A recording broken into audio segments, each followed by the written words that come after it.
सावन में ये 6 सब्जियां जरूर खाएं। शरीर को मिलेंगे कई जरूरी पोषक तत्व। लेकिन एक सब्जी खाने में सावधानी रखें, क्योंकि गलत तरीका नुकसान भी कर सकता। आज पूरी जानकारी आपको इसी वीडियो में, इसलिए वीडियो को बिल्कुल अंत तक जरूर देखें। Book introduction. सावन का महीना अपने साथ भक्ति और सकारात्मकता लेकर आता है। इस मौसम में खान पान भी बदलता है। बारिश के कारण वातावरण भी बदल जाता। ऐसे समय भोजन पर ध्यान जरूरी है। हमारे आसपास कई मौसमी सब्जियां मिलती हैं, लेकिन हम अक्सर उन्हें नजरअंदाज कर देते। हमें लगता है साधारण सब्जियां क्या करेंगी, लेकिन यही सोच हमारी गलती होती है, क्योंकि साधारण दिखने वाली सब्जियों में कई जरूरी पोषक तत्व मौजूद होते हैं। बस उन्हें सही तरीके से खाना चाहिए और सही मात्रा का ध्यान रखना चाहिए। आज की इस खास वीडियो में हम ऐसी 6 सब्जियां बताएंगे आपको, जो सावन में भोजन का हिस्सा बन सकती।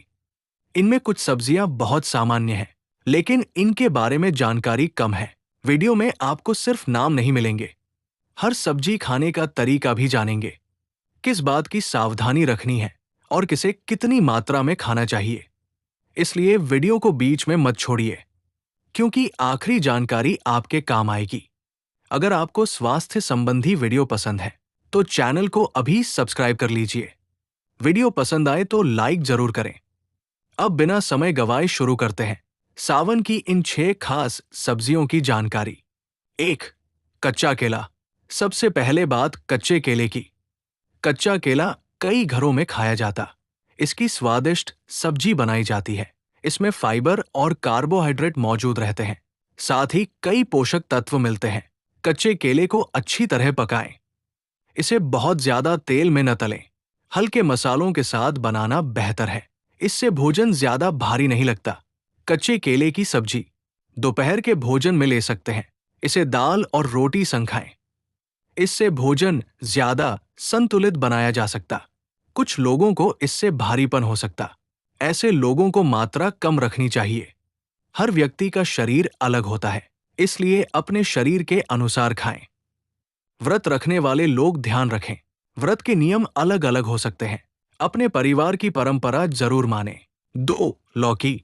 दूसरे नंबर पर आती है लौकी। लौकी बहुत हल्की सब्जी मानी जाती है। इसमें पानी की मात्रा काफी होती, साथ ही कुछ जरूरी पोषक तत्व मिलते। लौकी की सब्जी आसानी से बनाई जाती है। इसे दाल में भी मिला सकते हैं। लौकी का सूप भी बनाया जाता है। कम तेल में बनाना बेहतर रहता है, लेकिन लौकी के मामले में एक बात हमेशा याद रखिए, अगर लौकी स्वाद में कड़वी हो तो ऐसी लौकी बिल्कुल न खाएं। कड़वी लौकी नुकसान पहुंचा सकती है, इसलिए बनाने से पहले जरूर चखें। ये छोटी सावधानी बहुत जरूरी है। लौकी को ज्यादा मसालेदार न बनाएं। हल्के मसालों में इसका स्वाद अच्छा। दाल के साथ इसे खा सकते हैं। 3. भिंडी। तीसरे नंबर पर है हमारी भिंडी। भिंडी भारत की लोकप्रिय सब्जी है। इसे बच्चे और बड़े पसंद करते। इसमें फाइबर भी पाया जाता है। भिंडी को कम तेल में बनाएं। बहुत ज्यादा तलने से बचना चाहिए। प्याज के साथ भिंडी स्वादिष्ट लगती है। इसे रोटी के साथ खा सकते हैं। भिंडी की खास बनावट सब जानते हैं। इसमें प्राकृतिक चिपचिपापन मौजूद होता है, यही इसकी पहचान भी मानी जाती है। फाइबर वाली सब्जियां भोजन में विविधता बढ़ाने में मदद कर सकती है, लेकिन केवल भिंडी पर निर्भर न रहें। दाल और दूसरी सब्जियां भी खाएं। अगर आपको भिंडी पसंद नहीं है, तो इसे अलग तरीके से बनाएं। कम मसाले में भी स्वाद अच्छा आता। 4. कद्दू। चौथे नंबर पर आता है कद्दू। कद्दू देखने में बहुत साधारण लगता है, लेकिन इसमें कई पोषक तत्व होते हैं। इसमें पानी की मात्रा भी अच्छी होती। कद्दू की सब्जी कई तरह बनती। इसे दाल के साथ भी पकाते हैं।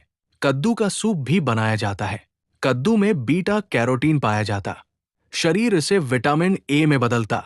विटामिन ए शरीर के लिए जरूरी है। कद्दू बनाते समय ज्यादा चीनी न डालें। बहुत ज्यादा तेल भी इस्तेमाल न करें। हल्के मसाले स्वाद बढ़ाने के लिए पर्याप्त। कद्दू को भोजन में शामिल करें, लेकिन केवल कद्दू ही न खाते रहें। थाली में विविधता रखना बहुत जरूरी। 5. अरबी। 5वें नंबर पर आती है अरबी। अरबी जमीन के अंदर उगती है। ये देखने में साधारण लगती है, लेकिन इसमें कई पोषक तत्व मिलते हैं। इसीलिए इसे भोजन में शामिल करते हैं। अरबी में कार्बोहाइड्रेट की मात्रा होती, इससे शरीर को ऊर्जा मिल सकती है। इसमें फाइबर भी मौजूद रहता है। फाइबर संतुलित भोजन का जरूरी हिस्सा है, लेकिन अरबी खाते समय सावधानी जरूरी। इसे हमेशा अच्छी तरह पकाकर खाएं। अद की अरबी खाने से बचना चाहिए। सही तरीके से पकाना बहुत जरूरी है। अरबी की सब्जी कई तरह बनती है। कहीं इसे सूखी सब्जी बनाते हैं, कहीं इसे ग्रेवी के साथ पकाते हैं, कई लोग इसे मसालों संग बनाते हैं। लेकिन ज्यादा तेल इस्तेमाल न करें। बहुत ज्यादा तली अरबी भारी पड़ सकती। अगर आप अरबी बना रहे हैं तो पहले इसे अच्छी तरह धोएं, फिर जरूरत के अनुसार इसे पकाएं। मसालों की मात्रा भी संतुलित रखें। बहुत ज्यादा मिर्च डालना जरूरी नहीं। अरबी को दाल और रोटी के साथ संतुलित भोजन का हिस्सा बना सकते हैं। इसके साथ दूसरी सब्जियां भी खाएं। एक ही सब्जी पर निर्भर न रहें। सावन में कई लोग व्रत रखते हैं, ऐसे में अरबी का सेवन भी कुछ लोग अपने व्रत में करते हैं, लेकिन हर परिवार की परंपरा अलग होती, इसलिए व्रत के नियम जरूर देखें। अरबी पेट को लंबे समय तक भरा हुआ महसूस कराने में मदद कर सकती, लेकिन हर व्यक्ति का पाचन अलग होता। किसी को ये भारी भी लग सकती। अगर खाने के बाद भारीपन महसूस हो तो इसकी मात्रा कम कर दें। एक और जरूरी बात याद रखिए, अरबी कोई चमत्कारी सब्जी नहीं है। इसे खाने से कोई बीमारी ठीक नहीं। ये केवल संतुलित भोजन का हिस्सा है। अगर आपको पहले से कोई बीमारी है या डॉक्टर ने कोई विशेष डाइट बताई तो उसी सलाह को प्राथमिकता दें। अपनी डाइट अचानक न बदलें। तो सावन में अरबी खानी हो तो इसे सही तरीके से पकाकर खाएं। कम तेल में बनाना बेहतर रहेगा। मात्रा का ध्यान रखना भी जरूरी है और भोजन में विविधता बनाए रखें। याद रखिए, स्वस्थ रहने का मतलब सिर्फ एक अच्छी सब्जी खाना नहीं, बल्कि पूरी दिनचर्या को बेहतर बनाना है। संतुलित भोजन, पर्याप्त नींद और सक्रियता स्वस्थ जीवन शैली के महत्वपूर्ण हिस्से हैं। इसलिए अरबी को स्वाद के साथ खाएं, लेकिन समझदारी और संतुलन के साथ। यही सावधानी आपके भोजन को बेहतर बनाएगी। 6. शकरकंद। छठे नंबर पर आती है शकरकंद। इसे बहुत लोग व्रत में खाते हैं, लेकिन सामान्य दिनों में भी खा सकते। शकरकंद स्वादिष्ट और पेट भरने वाली है। इसमें कई जरूरी पोषक तत्व मिलते हैं। शकरकंद में कार्बोहाइड्रेट मौजूद रहता है, इससे शरीर को ऊर्जा मिल सकती है। इसमें फाइबर भी अच्छी मात्रा में मिलता। फाइबर हमारे भोजन का जरूरी हिस्सा है। शकरकंद में बीटा कैरोटीन भी मिलता। शरीर इसे विटामिन ए में बदलता है। विटामिन ए शरीर के लिए जरूरी पोषक तत्व। ये आंखों और सामान्य प्रतिरक्षा में महत्वपूर्ण। शकरकंद खाने का तरीका भी जरूरी है। इसे उबालकर खाना आसान तरीका है। इसे भूनकर भी खाया जा सकता है, लेकिन बहुत ज्यादा तेल न लगाएं। अलग से ज्यादा चीनी भी न डालें। कई लोग शकरकंद को चाट बनाकर खाते।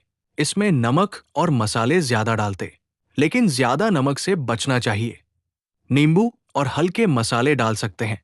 अगर आप शकरकंद खाते हैं तो मात्रा का ध्यान जरूर रखें, क्योंकि इसमें कार्बोहाइड्रेट मौजूद रहता है। हर व्यक्ति की जरूरत अलग हो सकती, इसलिए अपनी जरूरत के अनुसार खाएं। सावन में व्रत रखने वाले लोग इसे अपने व्रत भोजन में लेते हैं, लेकिन व्रत के नियम अलग अलग होते, इसलिए अपनी परंपरा के अनुसार ही खाएं। एक बात हमेशा याद रखिए, शकरकंद कोई चमत्कारी भोजन नहीं है। ये संतुलित भोजन का एक हिस्सा है। सिर्फ इसे खाने से स्वास्थ्य नहीं बनेगा। पूरे दिन का भोजन संतुलित होना चाहिए। अगर आपको कोई बीमारी है या डॉक्टर ने विशेष डाइट बताई है तो डॉक्टर की सलाह जरूर मानें। अपनी डाइट खुद से न बदलें। तो सावन में शकरकंद खानी हो तो सही मात्रा में इसे खाएं। उबालकर या भूनकर खाना बेहतर रहेगा। बहुत ज्यादा चीनी और तेल से बचें और भोजन में दूसरी चीजें भी रखें। याद रखिए, स्वस्थ रहने का राज किसी एक सब्जी में छिपा नहीं, बल्कि रोज की अच्छी आदतों में है। संतुलित भोजन और सही दिनचर्या जरूरी है। शकरकंद को खाते समय कुछ बातें याद रखें। इसे ताजा बनाकर खाना ज्यादा अच्छा। बहुत देर तक रखा भोजन न खाएं। इसे साफ पानी से धोकर पकाएं। उबालने पर इसका स्वाद भी अच्छा लगता। भूनकर खाने पर भी स्वाद बढ़ जाता। अगर आपको आज की जानकारी पसंद आई तो वीडियो को लाइक जरूर करें। इसे अपने परिवार तक जरूर पहुंचाएं। और ऐसी जानकारी के लिए चैनल को सब्सक्राइब करना न भूलें।